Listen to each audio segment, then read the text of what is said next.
So I've been playing Magic the Gathering on and off for years. It normally happens in small bursts, like really small bursts, as in 2 to 3 games, and then I'm done. But I've currently been having a ball streaming Magic the Gathering Arena over on twitch.tv/SandmanKing. And instead of using the decks that are provided by the game, I decided I'm going to try and make my own, which is something I'm usually not good at. But this deck, I think, turned out alright for a first or second draft deck.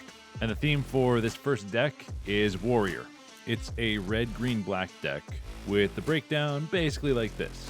We got a good amount of red, we got a decent amount of green, we got barely any black, a couple of multicolors, and then just round it out with land to get to 80. So for red, it breaks out like this.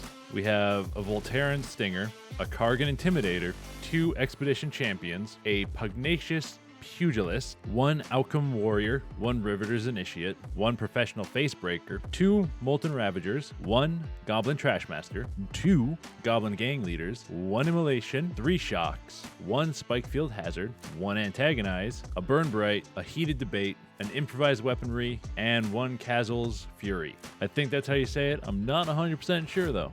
And then for green, we've got 1 Return to Nature, we've got a Broken Wings, a Crushing Canopy, a Epic Proportions, 1 Jungle Delver, a Kaldala Strongarm, a Prosperous Innkeeper, a Sentinel Spider, a Hill Giant Herd Gorger, 1 Flourishing Hunter, and a Rampaging Brontodon. For black, we've got a Shattering Finale, 2 Malakir Coldblades, 4 Murders, 2 Typhoid Rats, and 1 Gelatinous Q.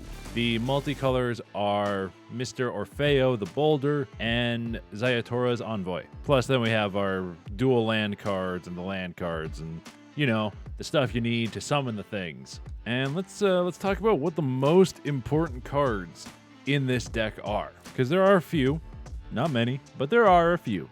In this deck, I think the most important cards are Voldaren Stinger, Kargan Intimidator, Expedition Champions, Malakir Coldblades, Kaldala Strong Arm, Mr. Orfeo, Return to Nature, Broken Wings, and Crushing Canopy. You're probably like, those are low cards. Why are they the most important ones? Because all of these cards can combo off of Kargan. Not like a big explosive crap ton of damage in one turn kind of combo, but they each do a little bit of damage off of Kargan. So using one of Kargan's abilities, you can make the biggest threat on your opponent's side a coward, so it can't block any warrior, and that means your opponent has to either block with all the little stuff, or they have to take the chunk of damage that's coming in. And guess what all of these characters are? They're all warriors, so they can't be blocked by that coward. The one you made a coward can block anything else, just not warriors. The Voldaren Stinger can buff herself and has first strike when they attack. The Expedition Champion gets buffed when there's another warrior on the field. Basically any of the cards I mentioned there. Malakir Coldblade gets buffed every time you kill an enemy creature and is also a warrior. Kaldala buffs a creature with 2 +1/+1 counters when they're summoned. And Mr. Orfeo doubles a creature's attack power